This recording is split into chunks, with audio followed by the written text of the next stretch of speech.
Hi, welcome to Threadhead TV. This is Jude Bell. Thank you for joining me on today's project, which is taking a pair of jeans and giving them a rainbow side panel. You can simultaneously get in on the colored striped trend and make your jeans one size up. The first step is cutting away the waistband from the pant. And here I just cut it away, but you can use your seam ripper if you want less of a fringe undone look. However, I did use my seam ripper to undo all the belt loops. I wanted my belt loops intact because we will reuse those. Then, instead of side ripping the side seams, I went ahead and cut down the side seams about 1/4 of an inch from the front seam.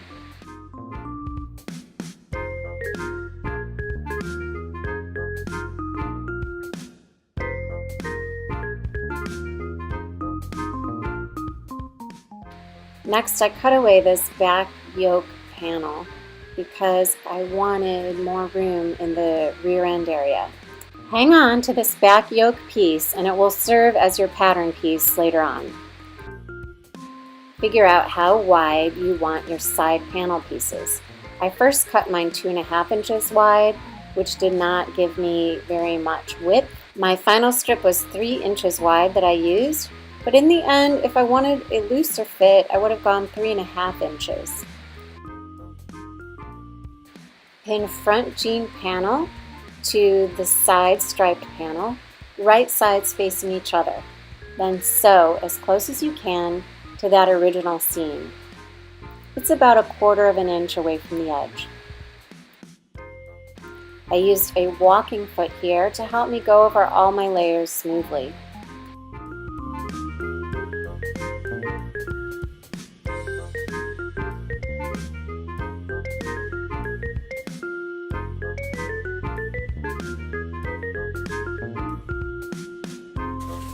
I put a little slit right there so that when I sew the other side, this can be tucked right up in there like that.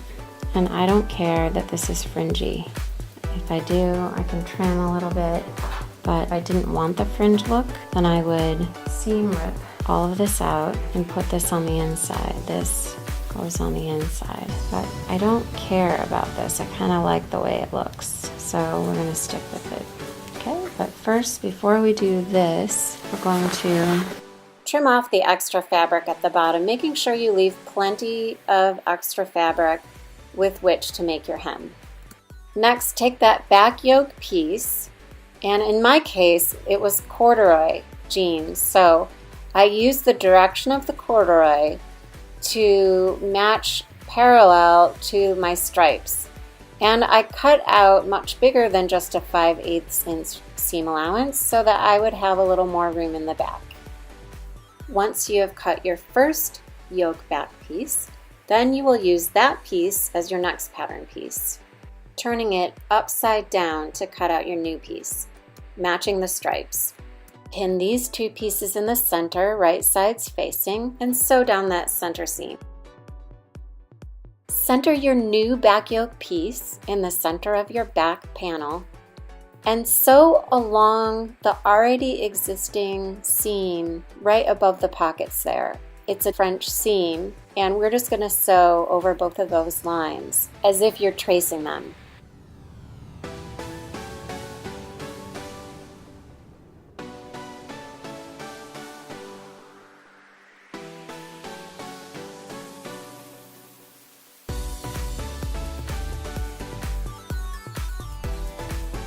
Sew from the inside, these two lines going outward, and then we're going to start in the center again and sew outward. The reason why we're going to start in the center and sew outward on that yoke on both sides is so that there's no shifting nor bunching in the middle or anywhere along the way on that back yoke piece. Now you are ready to pin the back side to the front side, right sides together, pin and sew.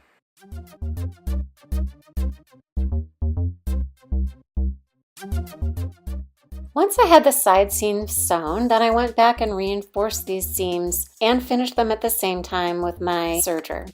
Next, we will hem the side panel to match the original hem.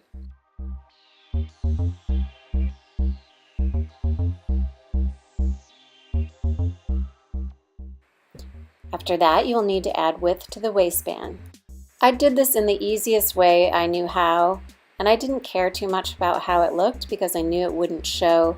It would be underneath a belt or underneath a shirt.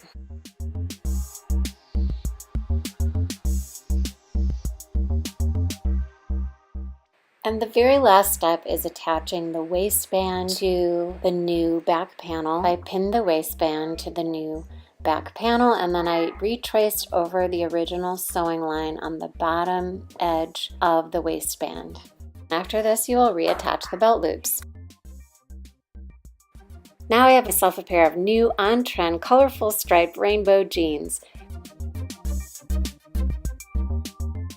I have about 1 yard left of this great striped colorful fabric, so let me know in the comments below what you think I should make out of it.